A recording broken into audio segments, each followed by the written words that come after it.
Salve família!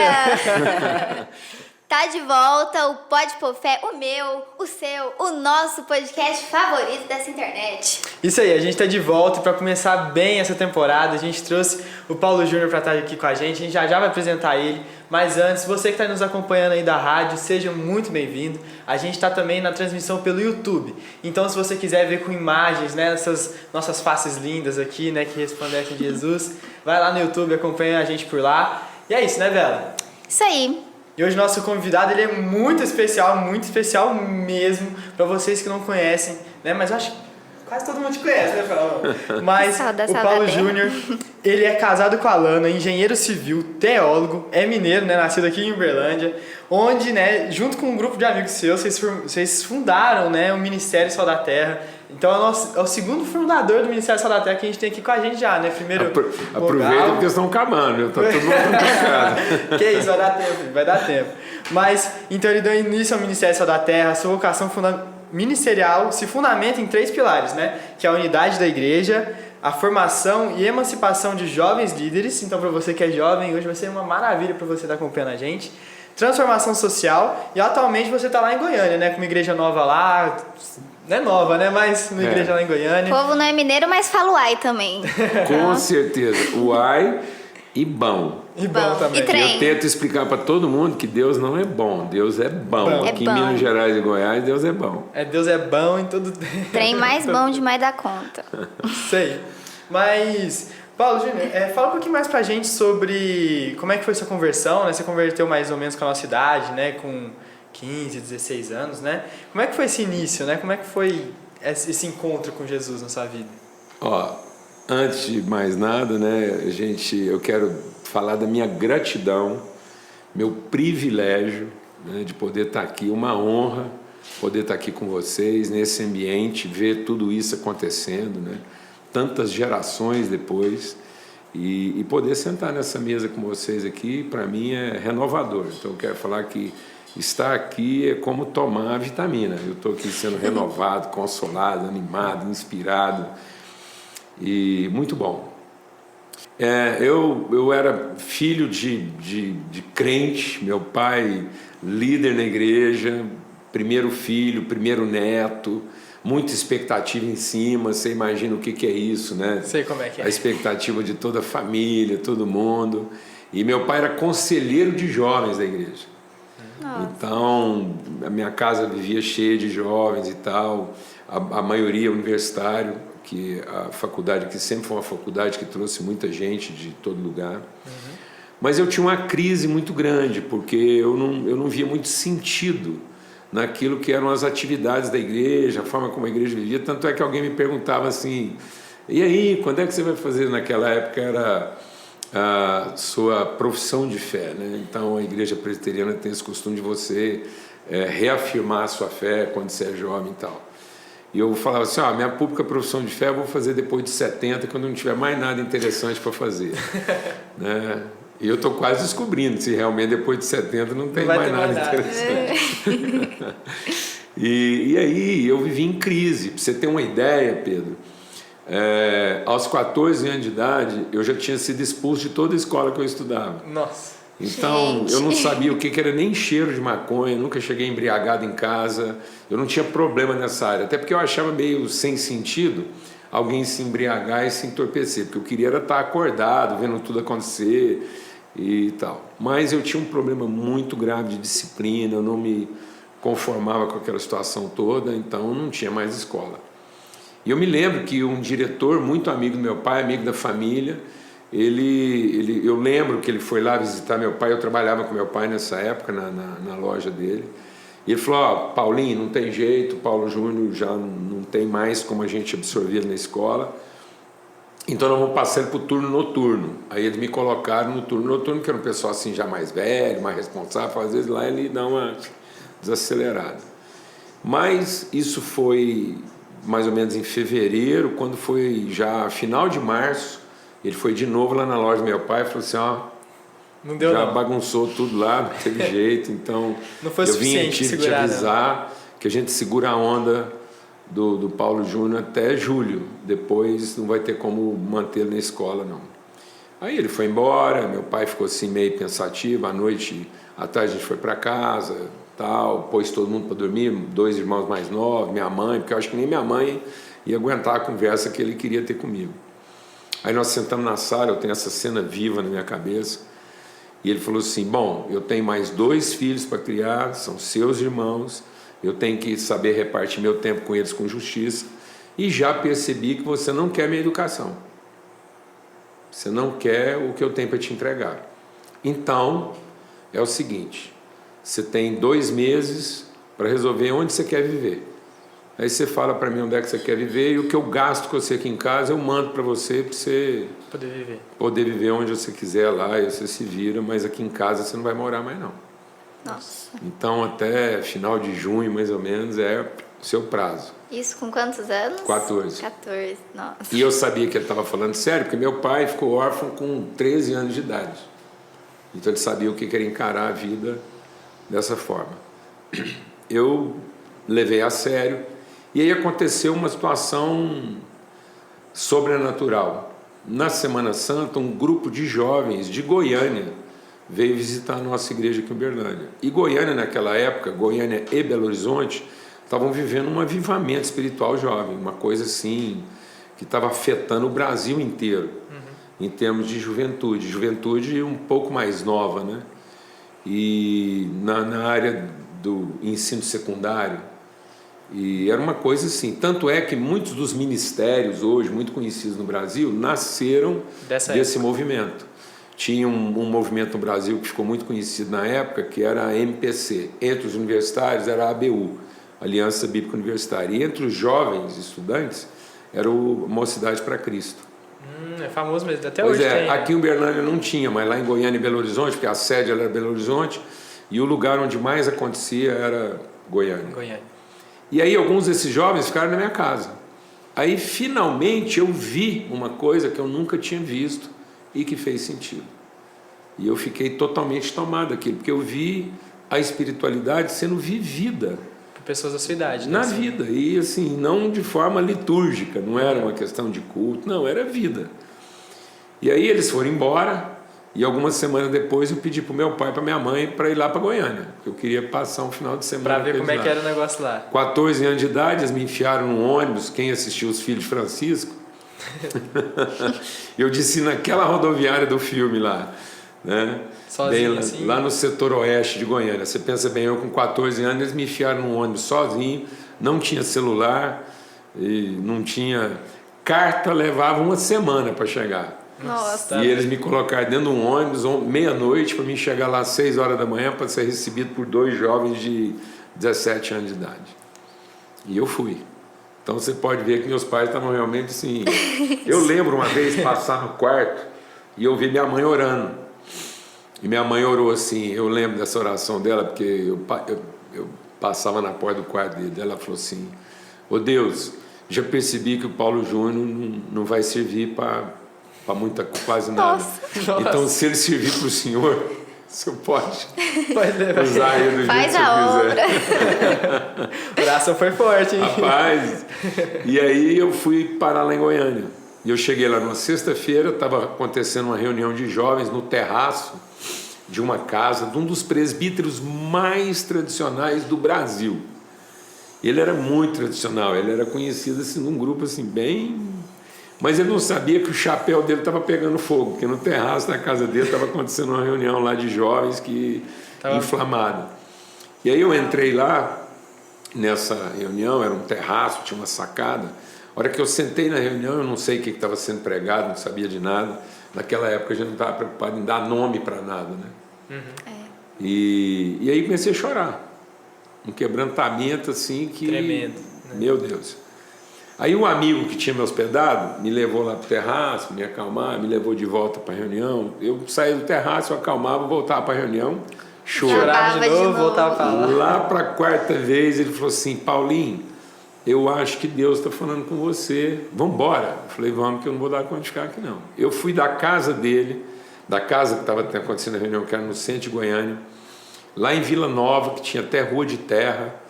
E eu fui chorando dentro do ônibus coletivo, desde o local da reunião até na casa dele. Uma casa muito simples, tão simples que não tinha porta. Aquelas casas antigas, simples, que em vez de porta era uma cortina, né?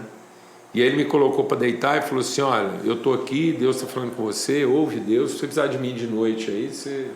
Me avisa qualquer coisa. E aí eu passei a noite inteira chorando, acordei de manhã, assim, levantei, porque eu nem dormi. E ele falou, ei, o que você quer fazer? Eu falei, isso era sábado de manhã, eu tinha ido lá para ficar até domingo. Eu falei, eu quero ir embora. Ele falou, como assim? Eu falei, quero ir embora, quero encontrar minha família, quero encontrar a igreja, porque eu tenho que falar com eles. Aí voltei para casa no sábado mesmo, encontrei meu pai de tarde, no final da tarde, quando eu cheguei, sentei com ele, minha mãe, e falei, olha, eu me arrependi, eu encontrei Deus, conheci Deus, e de uma forma que eu não imaginava, e eu quero minha vida transformada. E aí meu pai falou, o que você quer fazer? Eu falei, se o senhor deixar, eu quero encontrar com os jovens da igreja amanhã de manhã, mesmo sabendo que eu não tenho idade, mas eu causei muito problema para o senhor, para eles, eu compliquei sua vida como conselheiro aí, se o senhor me der a oportunidade. Ele ficou assim meio apreensivo do que eu ia falar, mas aí ele me colocou, lá era uma reunião que acontecia logo depois da escola dominical, né? E aí foi isso, eu cheguei lá, confessei, falei que tive um encontro pessoal com Deus, minha vida foi transformada e que agora eu queria que minha vida servisse para o Senhor. Pedi perdão para todo mundo e falei, eu não tenho idade, mas se vocês me aceitarem aqui, queria andar com vocês. Eu quero andar com vocês. E foi isso. A partir daí, foi transformação atrás de transformação até hoje. Isso fazem 50 anos. Uau! Então, o ano passado fez 50 anos. Foi meu jubileu de vida transformada, né? Eu estou vivendo uma nova fase da minha vida depois de um jubileu de transformação. Nossa! Glória a Deus! Né? E... Fala. Eu imagino assim que você já deve ter contado essa história tantas vezes e eu olhando assim, a gente ainda vê aquele brilho no olhar, né? De tipo, falar, poxa, fazem 50 anos, mas sabe, é algo que transforma a nossa vida de uma forma que podem passar 50 anos, podem passar 70 anos, que ainda vai ter o mesmo impacto, né? Da primeira vez, talvez, que você tenha contado naquele dia lá. Isabela, até eu vou dizer uma coisa para você. Tem uma forma das pessoas contarem e dizer assim, eu estou contando aqui para você, parece que foi ontem. Eu acho que isso não traduz o verdadeiro sentido espiritual do que isso significa. A Bíblia diz que só há um dia para Deus, o dia que se chama hoje. Então eu estou contando isso para você, não parece que foi ontem não, eu tenho certeza que foi hoje.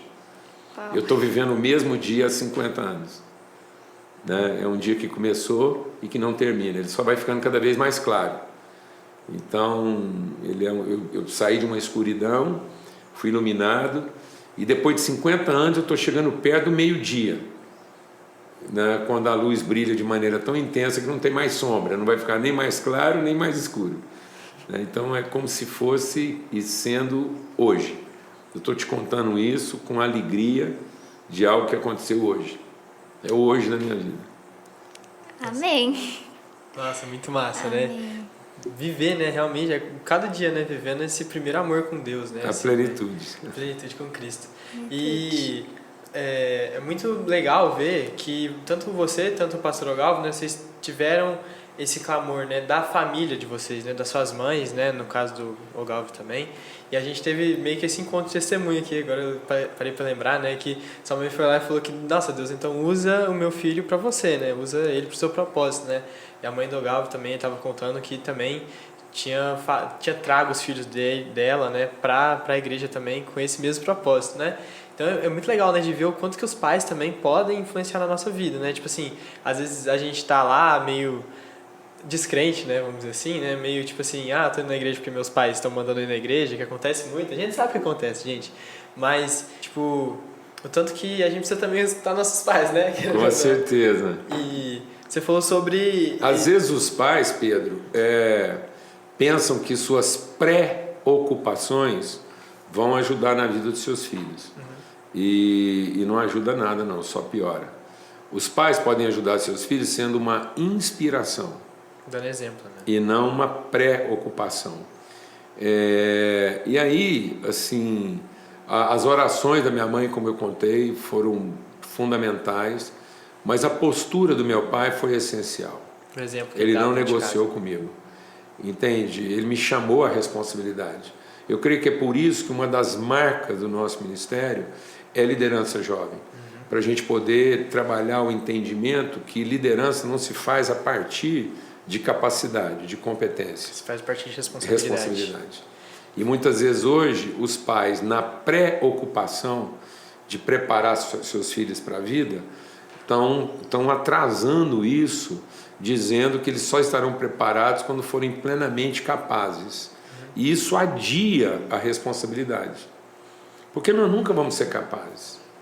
A questão da vida não é capacidade, é responsabilidade. E a gente precisa também depender de Deus, né? Pronto, na Bíblia né? fala, Então, igual assim, com Salomão, né? Que Deus quis Salomão porque ele ia depender de Deus, né? Não que ele estivesse pronto, mas a demanda, né? A necessidade de Deus naquilo que a gente faz torna aquilo muito mais grandioso também. Exatamente. Né? E sobre as lives, né? Ele falou sobre a responsabilidade, né? E a Bela tinha uma pergunta para fazer para o senhor sobre as lives. Ah, sim, eu tava assistindo aquela live Me Poupe.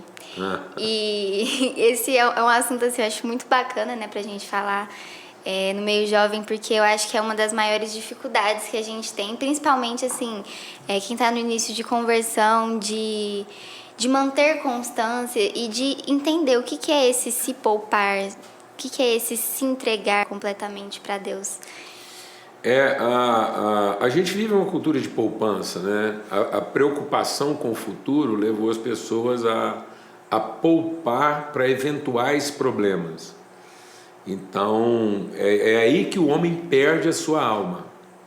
Onde é que o homem perde a sua alma? Quando ele tem uma colheita muito grande e aí ele pensa em guardar o que ele colheu e não continuar dando direcionamento ao que ele colheu. Uma colheita grande significa que você aumentou sua capacidade de semente e não de acúmulo. Né? Então, onde é que o homem perde a sua alma? Como ele transforma uma grande sementeira num grande celeiro. Porque aquele homem que colheu muito, ele falou, então agora eu vou aumentar os meus celeiros. Quando ele transforma sementeira em celeiro, ele mata o germen da semente. Porque qual é a diferença entre uma semente e um grão? Aparentemente, eles são a mesma coisa. Então, se olhar para um milho, o que vai definir que ele é uma semente e o que ele vai definir que ele é um grão? Se você, como semente, você vai aproveitar o princípio ativo dele de germinação. Como grão, você vai aproveitar a capacidade dele de satisfação. Então você mata o germen da semente. Então você vai e aí você está trabalhando a forma. Então um celeiro pode ter a mesma forma de uma sementeira. O grão e a semente vão ter a mesma aparência e a mesma forma, mas a essência está morta. Então é aí que a gente perde a alma. Então às vezes não está errado você ter uma grande quantidade, você fazer grandes colheitas, desde que você não mate a essência, né? O germen disso, transformando sementes em grãos. E eu até costumo dizer isso para as pessoas, falo, cuidado pelo motivo pelo qual você está poupando.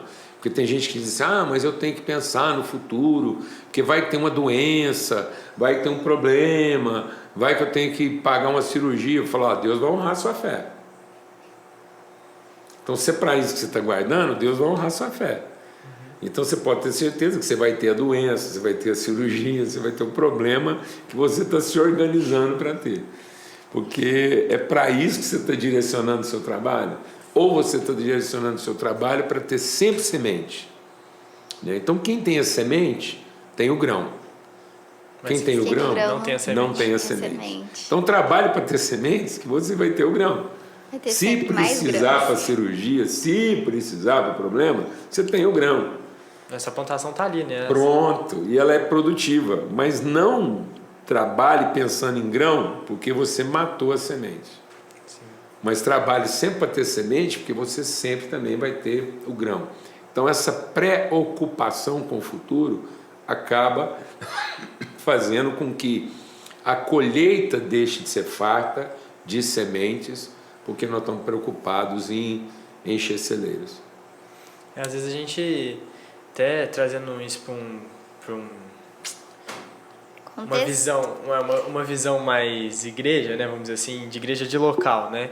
No caso. Eu tô lendo um livro que chama Formador de Heróis. Não sei, Formadores de Heróis. Gosto assim. Naquele livro, né? São dois pastores, eles são tipo presidentes de um Ministério Sal da Terra, só que lá nos Estados Unidos. Eu esqueci o nome deles lá agora, mas eles têm grandes igrejas, né? E uma das indagações que um vira pro outro e faz é que eles estão segurando demais, eles estão poupando demais as próprias vidas das pessoas e não estão saindo a semear como Deus nos ensina, né? Que às vezes a gente pode até ver, sei lá, nossa igreja tá cheia, né? Mas talvez a gente não tenha semeado no sentido de também aumentar a nossa colheita, né? A gente no Ministério Sal da Terra tem muito esse princípio de novas igrejas, né? De plantação de igreja. Responsabilidade, né? Porque às vezes as igrejas estão cheias de grãos. E não de sementes. De pessoas que demandam consumo. Então às vezes você aumenta o número de pessoas e consequentemente você aumenta a demanda. E não a produtividade. Entende? Porque você começa a aumentar uma demanda. As pessoas que estão ali estão sempre carentes, sempre exigindo mais. E a responsabilidade delas está adiada. Isso é tão grave no Brasil, Pedro, que o Brasil hoje é o país com maior velocidade de envelhecimento da história da humanidade. Caraca, não sabia disso não. O Brasil vai envelhecer em 20 anos o que a França levou 200. Porque o Brasil combinou duas coisas. Ele aumentou a longevidade, ou seja, ele aumentou a expectativa de vida com duração, né? Mas com medo de futuro, ele diminuiu a sua taxa de fecundidade, de natalidade. Então, o Brasil hoje ele não é a menor taxa de natalidade ainda, mas ele é a maior velocidade de redução da taxa de natalidade. Então, tem alguns países que já têm uma taxa de natalidade menor, mas nós estamos caminhando muito rapidamente para ser o recordista disso. Então, eu estou sempre repetindo isso aqui nos nossos encontros, que é bom vocês entenderem isso, né? Por quê? Porque hoje o Brasil já vai viver em menos de 10 anos uma população majoritariamente maior de 60 e minoritariamente menor de 30. Força de trabalho, vai... Tá vendo? Então, a capacidade maior de fecundação, o homem está pleno para fecundar, para gerar, para conceber, na faixa dos 20 e poucos anos. E hoje, né, ninguém está pensando em gerar e conceber nessa faixa. Então, nós estamos... Não só nós estamos reduzindo, como nós estamos piorando a qualidade dos nascidos, porque quanto mais velho a pessoa vai se tornando, mais ele tem dificuldades na fecundação, maior o risco dele gerar pessoas com algum tipo de deficiência, né? Anomalia ou dificuldade. E voltando lá no começo, eu acho muito massa isso sobre a pirâmide etária, né, do Brasil tá mudando.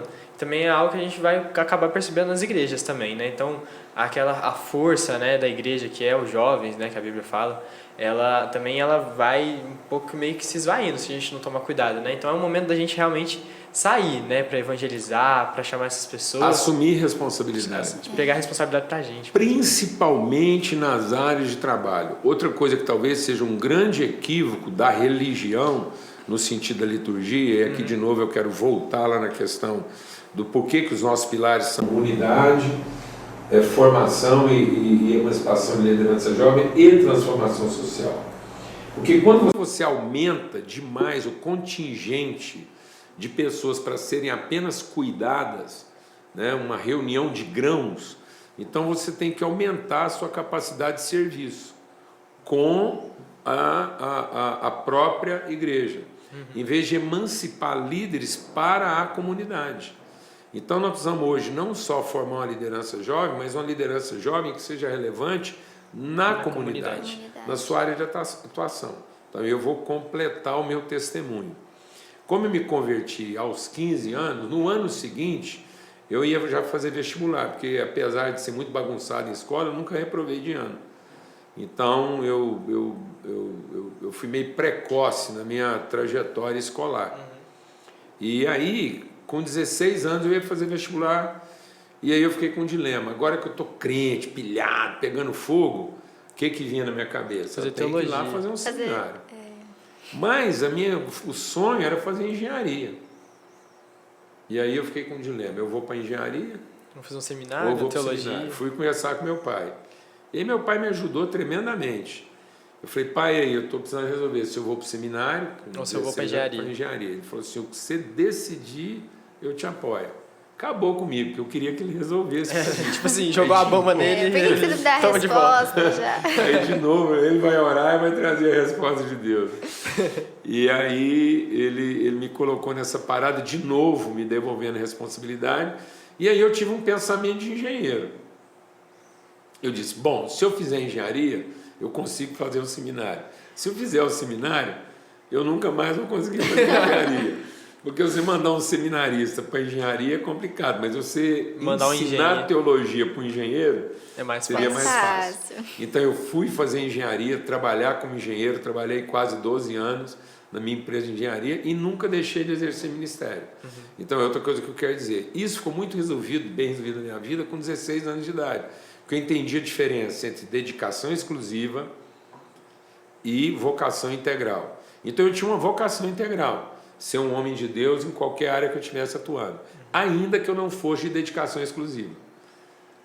Então eu não era de dedicação exclusiva, porque agora eu tinha que trabalhar como engenheiro, eu tomava conta de uma propriedade rural, tinha um comércio e trabalhava na igreja assim, para morrer. Hora. Então a minha jornada de sono era mais ou menos 4 a 5 horas por noite. E viajava muito, porque eu era alguém de vocação integral. Minha vocação era o reino de Deus. E eu era multiativo, então eu exercia essa vocação integral em todas as áreas da sua vida de atuação. Então eu quero estimular os jovens a pensar de forma integral, ainda que não seja de dedicação exclusiva. Então dediquem-se, inclusive ao seu desenvolvimento profissional, porque hoje nós estamos precisando de mais pastores do que de ovelhas. Jesus nunca mandou a gente orar pedindo ovelha. É verdade. Ele falou, ovelha já tem demais, o que está faltando é o quê? Pastores. Então a igreja não é a reunião das ovelhas. A igreja é o encontro dos pastores, para que eles possam pastorear as ovelhas onde elas estão. Né? Então, assim, nós estamos aqui para colher sementes que se reproduzam nas suas áreas de atuação. A gente fala muito também sobre, não lembro quem que falou pra gente, mas sobre o querer também dos nossos pais, né? Porque às vezes o pai fica assim, eu queria tanto que meu filho fosse na igreja, mas eu gostaria tanto que ele fizesse faculdade, mas aí quando o negócio aperta, fala assim, não, então seu filho vai ser pastor, entendeu? A cara, não, calma lá também, entendeu? Não, mas você não vai ser pastor. Mas uma liderança, né? Alguém que cuida, né? É pastor. Todo cristão já é pastor. Né? Pastor. Ele nasce pastor, porque nós somos filhos de um pastor. Não tem como, se a gente é a imagem e semelhança dele, então a gente nós temos que ter espírito de pastor, mente de pastor, coração de pastor. Beleza? Em todas as áreas de atuação. Porque essa separação que a religião fez, aí ficou a igreja, a família, o trabalho, o lazer. Não, é reino tudo de Deus. junto, né? Onde você estiver, você é integralmente o reino de Deus naquele lugar, qualquer que seja a sua atividade. Muitas vezes a gente é a única Bíblia que a pessoa vai ter para ler, né? Assim. Exatamente. Isso está trazendo um medo de futuro, tá vendo? Por que agora tudo ficou adiado? Porque volta lá no assunto da capacidade. Então eu só vou poder fazer isso quando eu tiver capacidade. Então eu tenho que ter capacidade para isso aqui. E com isso as pessoas estão envelhecendo sem assumir responsabilidade. Então nós estamos confundindo maturidade com envelhecimento. As pessoas estão ficando velhas e infantis em vez de ser maduros jovens. Voltando na questão da profissão, foi até legal você ter tocado nesse assunto, porque... A gente tinha uma pergunta preparada, né? Em relação a isso, porque assim, a gente está vivendo essa fase, né, de vestibular e ter que escolher profissão e... É uma loucura, né? É uma loucura. O Gálvaro até tinha falado dessa questão da separação também uma vez que ele veio aqui, porque é algo que a gente tende a separar mesmo, né? A escola da igreja e, enfim. E uma coisa que às vezes a gente não sabe é como ligar o nosso propósito, às vezes a pessoa já entende qual é o propósito dela junto com a escolha da profissão. Então, você, por exemplo, já sabia que queria ser engenheiro, já tinha esse sonho aí, essa vontade, mas às vezes a gente tem um propósito e aí não sabe como interligar isso na profissão. Bom, ótimo. Isso aí vai para poder dar um testemunho aqui.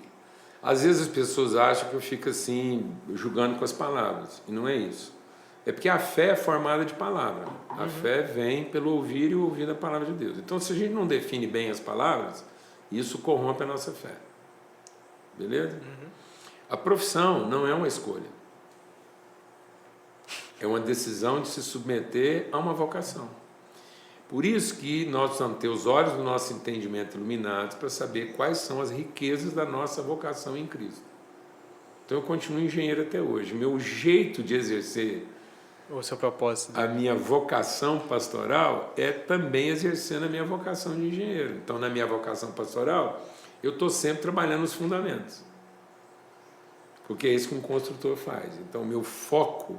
Está vendo como é que essas coisas não se separam? Vão se interligando, né? Pronto. Então, antes de você ter forma ainda, Deus te deu um nome. Isso implica que Deus te deu dons de acordo com o nome que Ele te deu para que você pudesse cumprir sua vocação. Então, nossas dotações, elas têm tudo a ver com a nossa vocação. Então, emprego é uma escolha. Trabalho, profissão, é uma decisão. Então, eu não estou precisando escolher uma profissão.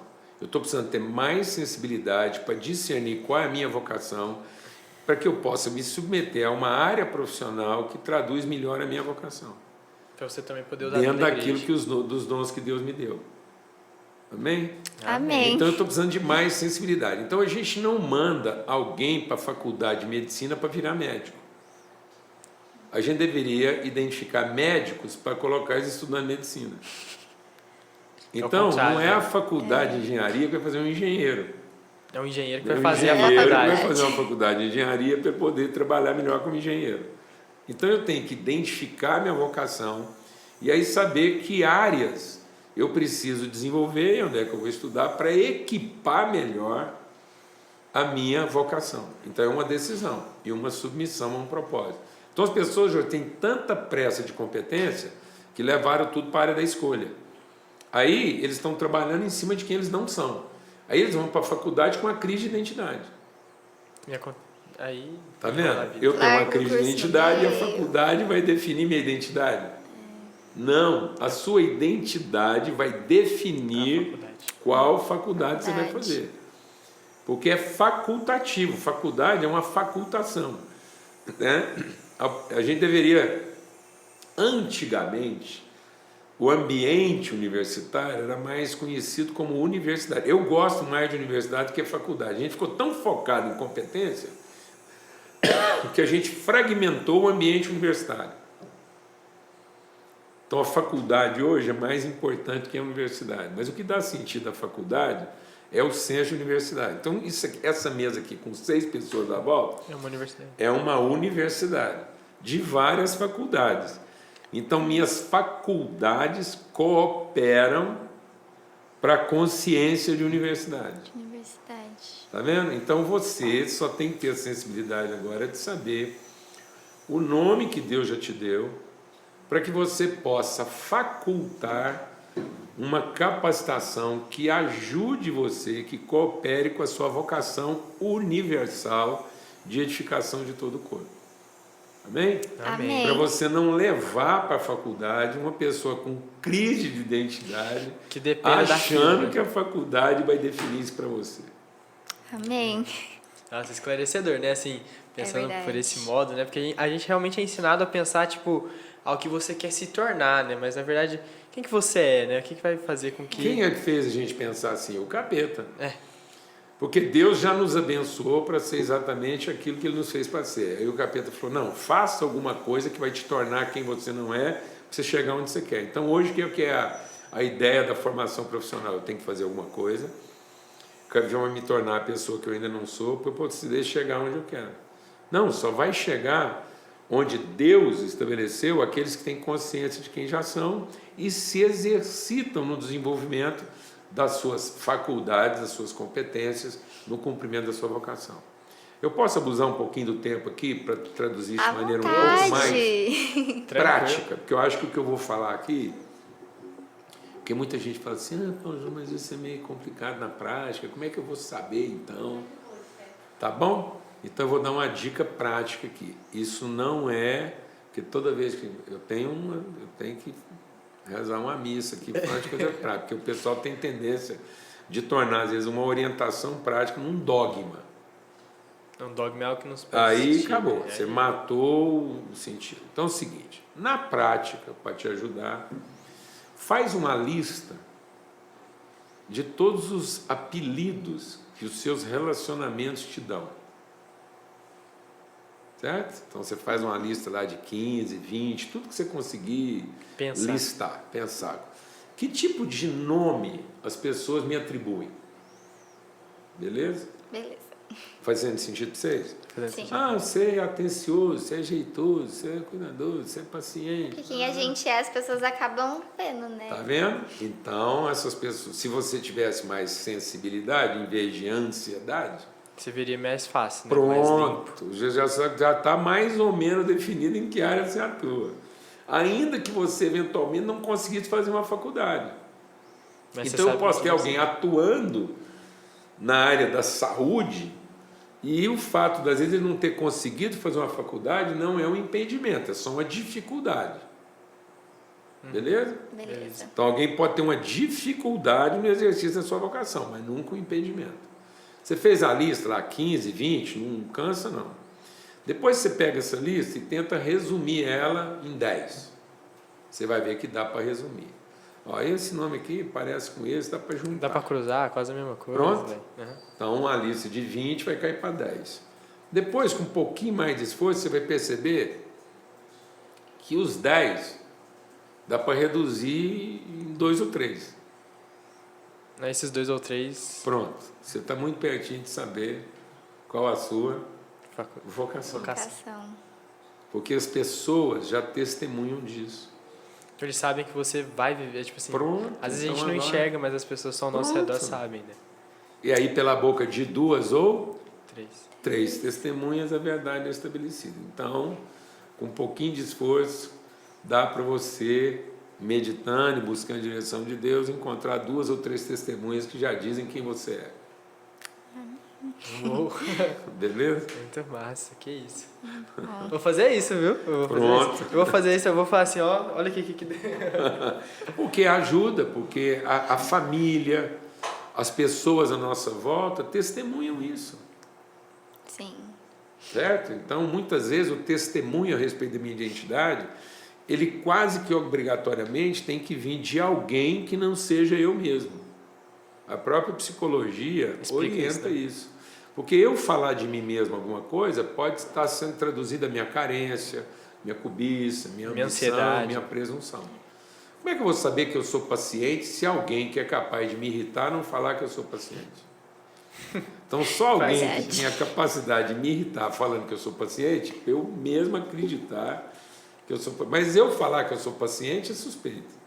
Porque aí, às vezes você não testemunha isso, mas nessa mente essa é a minha melhor mentira. Às vezes a gente tem até uma visão meio deturpada de nós mesmos. Tá bom? Muito obrigada. E falando sobre as universidades, né? Para de usar o termo faculdade, faz mais sentido a universidade mesmo. E a gente falou sobre avivamento, né? Que você viveu, né? Quando você foi lá para Goiânia, e vocês também como jovens aqui na Sal da Terra. A gente teve o caso lá da Asbury, né? Se eu não tô enganado. Está tendo, né? Está tendo, né? Continuam lá. Que é o avivamento que está acontecendo nas universidades dos Estados Unidos, né? Se espalhou em algumas universidades já.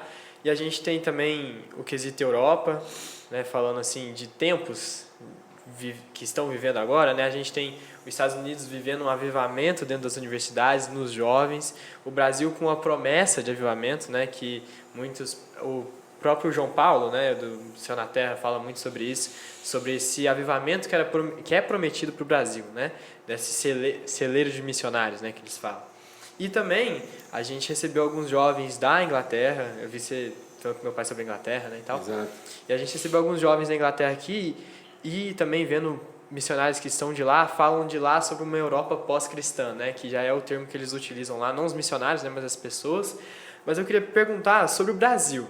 Tipo, os nossos jovens, né, nós como adolescentes, como jovens, eu tenho uma visão muito clara para mim de uma falta de testemunho nosso.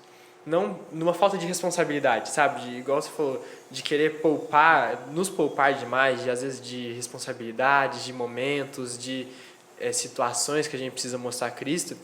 E acaba que a gente, igual você falou na aula de ontem, né? Às vezes a gente tem...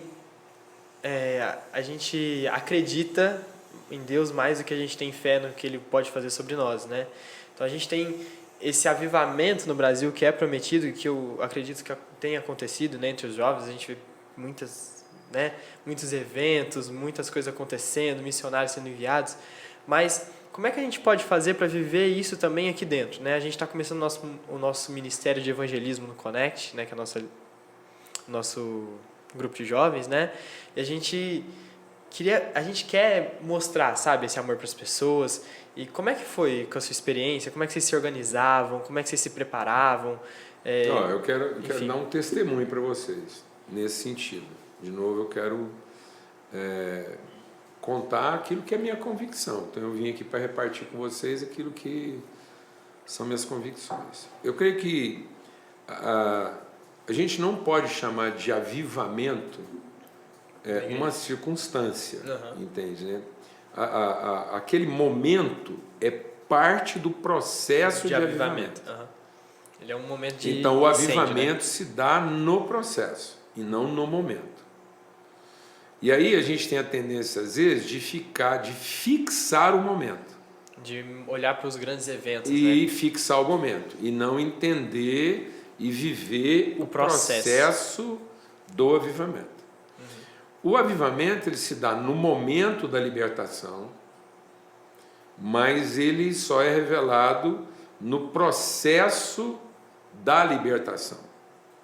E a libertação é o reino de Deus revelado na terra. Então, usando uma fala de Jesus, quando ele fala, o que ele traduz como avivamento? Proclamar boas novas aos cativos, aos pobres. Então, o que é o avivamento? Esperança, fé, alegria. Avivamento o reino de Deus é o quê? Paz, justiça e alegria. Então, o reino de Deus é o próprio avivamento. Pronto, então é isso aí, o reino de Deus na terra. Então o avivamento não é uma expectativa de céu. O avivamento não se traduz num momento de contemplação do divino. Ele tem que se traduzir a partir desse impacto com a figura de Deus, né? Quando o Isaías vê a glória de Deus, esse é o momento do avivamento. Mas começa, não, né? Exatamente, é onde começou. Igual quando Paulo... Isaías vê isso, Paulo vê isso, João vê isso. Mas essa contemplação com o poder de Deus pode nos matar. Porque é uma distância muito grande entre aquilo que é a divindade e aquilo que é a humanidade. Então, se a gente não entrar no processo, a sequela disso pode ser uma frustração muito grande. Porque esse momento não se mantém por si só. Ele é parte essencial do avivamento. Mas quando Isaías viu, né, imediatamente ele ouviu: quem irá por nós? Então ele vê a glória de Deus e imediatamente ele é introduzido no processo. João vê a glória de Deus e imediatamente ele é introduzido no processo. Eu vou levantar príncipes e sacerdotes para toda a terra. Então ele viu o processo. Então Jesus é o autor, é o momento que dá início, que gera, que concebe. Mas ele é o consumador da nossa fé. Então eu não posso viver esse momento de impacto, né, de libertação, e me contentar com isso sem cumprir a jornada que me leva a plenitude do processo. Então ele é autor e consumador. Então o avivamento tem que ser uma realidade também consumada. Por isso que a palavra de Deus diz que nós temos que ter os olhos do nosso entendimento iluminados para cumprir a nossa vocação. Então Jesus fala, então essa é a proclamação. E a proclamação implica declarar liberdade ao cativo. Então qual é o momento inicial? Nós somos livres. Nós não estamos mais debaixo de condenação. Então isso produz o quê?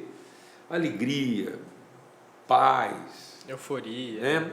Bem, paz E alegria. Alegria, está tudo ali. Então eu estou lá, é louvor, é isso mesmo, como foi na minha vida. Mas aí Jesus diz, eu proclamo liberdade ao cativo, dou vista ao cego e ponho em liberdade o oprimido. Então o avivamento se completa na medida em que a liberdade chega aos oprimidos. E não apenas enquanto nós estamos celebrando a libertação dos cativos. A figura que a gente tem do Velho Testamento ajuda a gente a entender isso. O povo ficou eufórico de sair do Egito. Porque foram libertos, né? Mas não tiveram seus olhos iluminados para possuir a terra prometida. Então o avivamento se cumpre na medida em que a gente revela o reino de Deus na terra. Então o avivamento brasileiro Que o pessoal ainda está à espera de um reino de Deus revelado na terra. Porque nós ainda estamos, como igreja, mesmo jovens, vivendo ainda numa contemplação de céu. E não com os olhos iluminados para entender qual é a nossa responsabilidade na comunidade. Eu moro numa cidade que é uma das cidades mais evangelizadas, foi berço de avivamento. Goiânia. Beleza? Mas que se encantou com esse momento. Muito louvor, muita reunião, muita coisa aconteceu a partir do avivamento de Goiânia. Mas hoje Goiânia ainda é a cidade mais desigual do Brasil. Não faz sentido, né? Está entre as 10 cidades mais desiguais do planeta. Nossa. É a cidade mais desigual da América Latina, e se Goiânia fosse um país, era o segundo país mais desigual do mundo. Nossa. Então não faz sentido uma igreja com tanta capacidade de produção na área do louvor, da contemplação, da liturgia, que não assumiu a responsabilidade de transformar a sua comunidade em torno. Por isso, voltando lá, nosso pilar é unidade, responsabilidade de liderança jovem e transformação da comunidade. Então o avivamento cumpre o seu propósito quando ele efetivamente transforma a comunidade inteira. A comunidade e revela o reino de Deus na terra. Uau! Então, avivamento é um processo, né, que a gente precisa viver. Pronto, então o Brasil ainda está à espera de um povo que, tendo saído do Egito, tendo atravessado as agruras, dificuldades, sofrimentos do deserto, ocupe a terra prometida. Porque senão nós vamos preferir ficar num lugar de culto, no deserto, para não ter que atravessar o rio, de ter que assumir nossa responsabilidade. Porque enquanto no deserto, milagre. Na terra prometida, trabalho. Então, desde que eles entraram na terra prometida, a primeira coisa que acabou foi o quê? O maná, que caía toda manhã sem precisar de trabalho. Então nós queremos ainda uma espiritualidade onde a gente vai ser mantido por Deus à custa de liturgia e não transformar a sociedade à custa de trabalho. De novo vem o senso de responsabilidade. Pronto. E não de poupar, né? Tá vendo? Então nós estamos precisando hoje mais de trabalhadores do que de devotos. Então o Brasil precisa se libertar da sua mentalidade escrava. Então, como o Brasil viveu muitos anos com uma mentalidade escrava, nós ainda estamos com a ideia de evangelho resolutivo. Ou seja, como é que Deus vai resolver nossos problemas na medida em que a gente faz alguma coisa para agradar Ele. Então a nossa liturgia ainda está carregada de devoção, na expectativa do Deus que vai resolver nosso problema. E a gente se frustra com Deus. E não de responsabilidade do Deus que vai nos orientar a enfrentar os problemas. A gente quer sempre soluções, né? Pronto, e não redenção. Então, o avivamento, ele começa com uma solução, tira a gente do Egito. Mas depois ele caminha para uma redenção. a gente revela o reino de Deus na terra. Então ele é o autor e consumador. Amém? Então ele tem que caminhar de uma cura, ele nos tirou do Egito. Mas tendo sido iluminados, ele agora nos entrega a responsabilidade de transformar a terra. Então eu creio que o jovem brasileiro ainda precisa parar de pensar de forma resolutiva. Porque senão ele vai sempre procurar um lugar melhor para a sua liturgia. 70% da juventude hoje, na faixa etária de vocês, está pensando em ir embora do Brasil. Até eu. Então, tá vendo? E às vezes não está pensando em cima de uma vocação, mas de uma solução. Muitos jovens hoje querem estar fora do país para serem melhor pagos pela sua prestação de serviço. Então, às vezes ele quer ir embora do país para morar melhor, comer melhor, andar melhor, vestir melhor. E aí ele vai viver como um escravo, melhor remunerado, porque ele vai estar num lugar onde ele tem vez, mas não tem voz. E nós não estamos precisando reforçar a vez do brasileiro, porque como funcionário, ele é bem-vindo em qualquer lugar, porque ele se adapta a qualquer realidade. Então o brasileiro, como escravo, ele é o melhor custo-benefício da humanidade, porque ele tem alta performance e sustentável em qualquer tipo de ambiente. Então não tem escravo melhor do que o brasileiro. É verdade. Porque ele é de alta resolutividade, ele entrega muito para a comunidade e depois acaba exigindo pouco, porque ele se contenta em comer bem, morar bem, vestir bem e andar bem. E às vezes ele perdeu a sua voz. Então nós precisamos levantar jovens que tenham vez e voz. Uau! Acho que isso é até um tapa assim pra gente. É algo que a gente nunca... Não é um tapa não, é um empurrão. É um empurrãozinho. E a gente tem vivido na nossa comunidade aqui dos adolescentes aqui do Connect, né, aqui da Sal da Terra, um momento em que a gente tem estabelecido lideranças, né, pessoas que querem essa responsabilidade, só que a gente tem uma dificuldade muito grande de abrir a nossa equipe, sabe? Tipo assim, de pessoas entrarem, eu quero participar da banda, por exemplo, a nossa banda tá bem restrita, mas tipo, pessoas que querem entrar ali e falar assim, nossa, eu quero ajudar, eu quero estar aqui, eu quero cumprir o que Deus tá me falando, não sei, nem que seja carregar uma cadeira, sabe? Tá difícil achar gente para carregar a cadeira, mas a gente tem vivido esse processo, né? E a gente tem tentado achar formas de como é que a gente mostra que essa responsabilidade ela vem pelo próprio evangelho, né? Pelo que Jesus nos prega, né? Pelo que ele nos mostra, né? E tipo, o que você faria, né? Tipo assim, como é que foi na época? Eu vou falar o que eu tenho feito. Que você vive isso, né? É o seguinte, Pedro, a fé é a certeza das coisas que ainda não se veem. A fé não é para fazer bem feito o que já foi feito. A fé é para ter coragem de fazer mal feito o que ainda não foi feito. E nós estamos trazendo um nível de desempenho que só quem faz bem feito. Aí você não está tendo filhos assumindo a responsabilidade. Aí não dá continuidade. Você está remunerando funcionários que fazem bem feito. O que nós podemos ensinar de melhor para a nossa juventude é a superação do medo. Então o que um líder jovem pode entregar de melhor para a comunidade dele? É que ele enfrentou seus próprios medos em favor dos outros. Então é prefiro ter alguém fazendo um pouco mal feito, mas enfrentando seus próprios medos para assumir a responsabilidade, do que alguém seguro de estar fazendo bem feito à espera do reconhecimento disso. À espera de palco, né? Pronto! Então nós não estamos aqui para produzir reconhecimento de quem fez bem feito. Nós estamos aqui para dar sustentação e suporte para quem tem a coragem de tentar fazer. De fazer, mesmo não sendo ainda tão bem feito, mas ele já assumiu a responsabilidade. Amém? Amém. Então é isso. Então, às vezes, o louvor vai sofrer um déficit, tem problema. Mas nós vamos estar fazendo louvor, aí vai ser adoração, não vai ser só louvor, porque nós estamos fazendo a partir de gente que está enfrentando o medo dele. Não é assim que um pai faz com o filho? Você não acha bonitinho um desenho mal feito? É verdade. É verdade. Só pai vê graça naquele desenho lá e consegue ver significado naquele. O meu neto hoje faz um desenho e é uma baleia, é o tubarão, o que ele mais gosta de desenhar é baleia e tubarão. Então, todo mundo que ama ele vê um tubarão. ver uma baleia. Amém?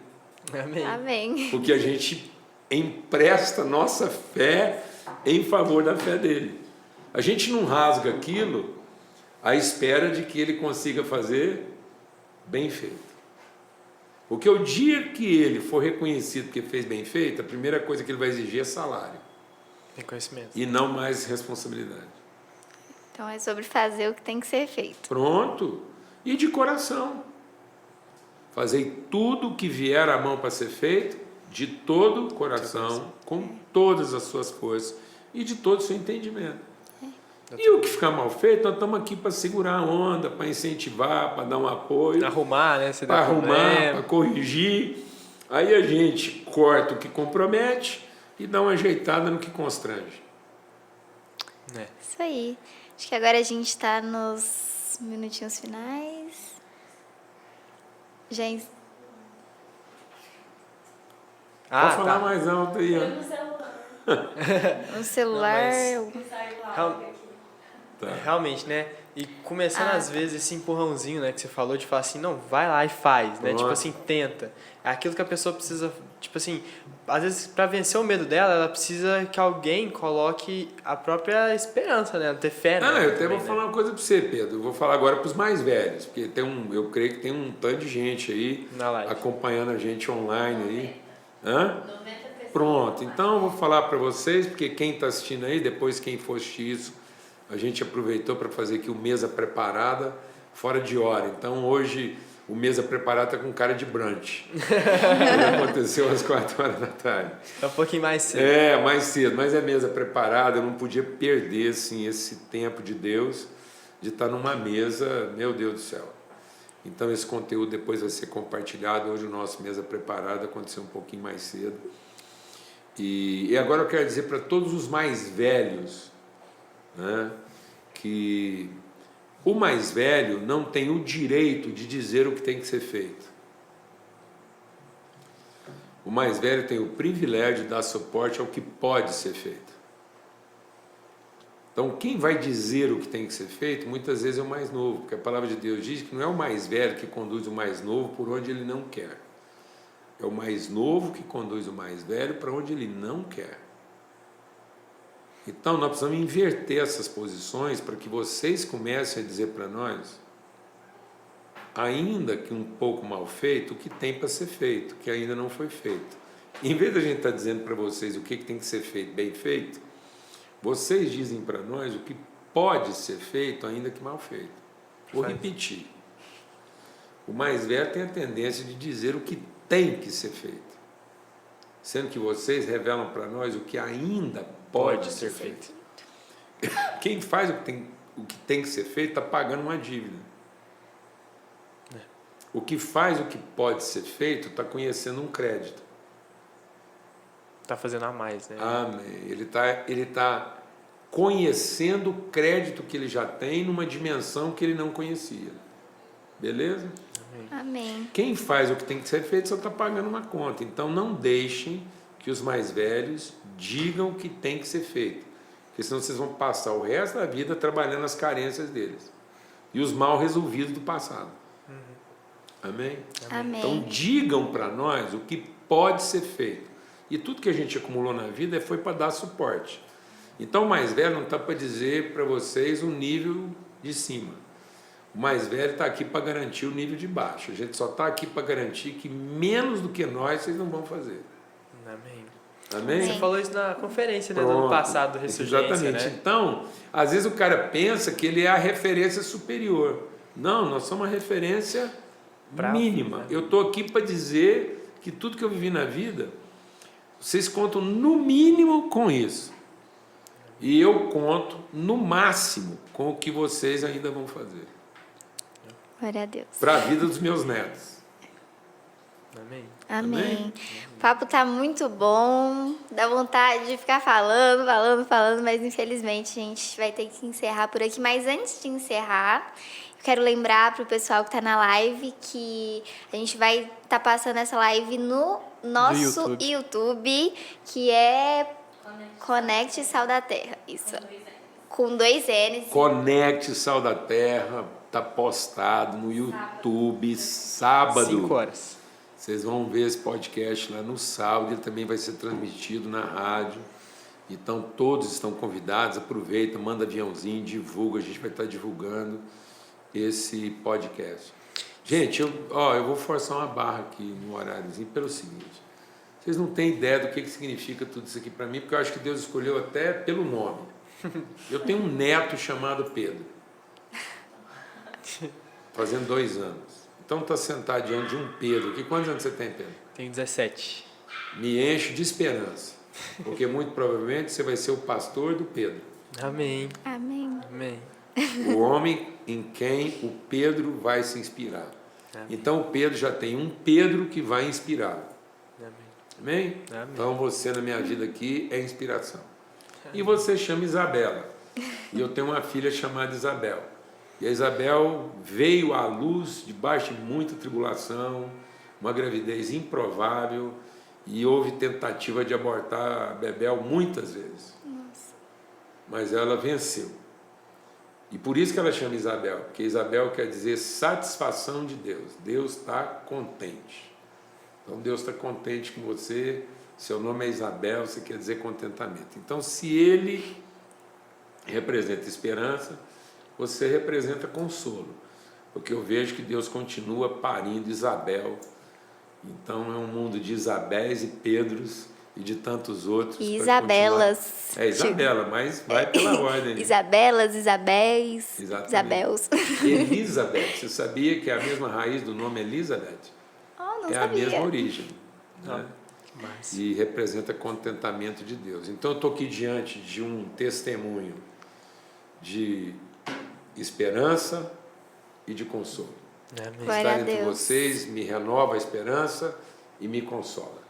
Tá bom? Amém. Glória a Deus. E Amém. só Graças a Deus. uma última coisinha antes da gente finalizar, que é um desafio que a gente sempre faz no fim de todo podcast, porque o nome do podcast é Pode Pôr Fé. Fé.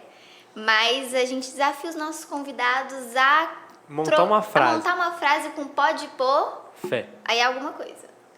Tipo assim, É, pode pode pôr pôr fé fé. que tananã, tananã, tananã, entendeu? Então tá bom. Que você receba hoje esse pó de fé. Que esse pó de fé caia sobre a sua cabeça e dele você Essa faça foi boa, chá, você faça suco, você faça de tudo. Você faça vitamina, que hoje você tenha recebido um ingrediente, um nutriente essencial da sua vida que se misture a tudo, que faça parte. Então que hoje você tenha recebido uma porção inesgotável de pó de fé na sua vida e que você ponha esse pó em tudo. Esse aí você pode até cheirar. Então, esse pode. Esse é o pó que pode cheirar. Esse pode. E eu acho que todo mundo aqui tem maturidade para receber isso sem problema.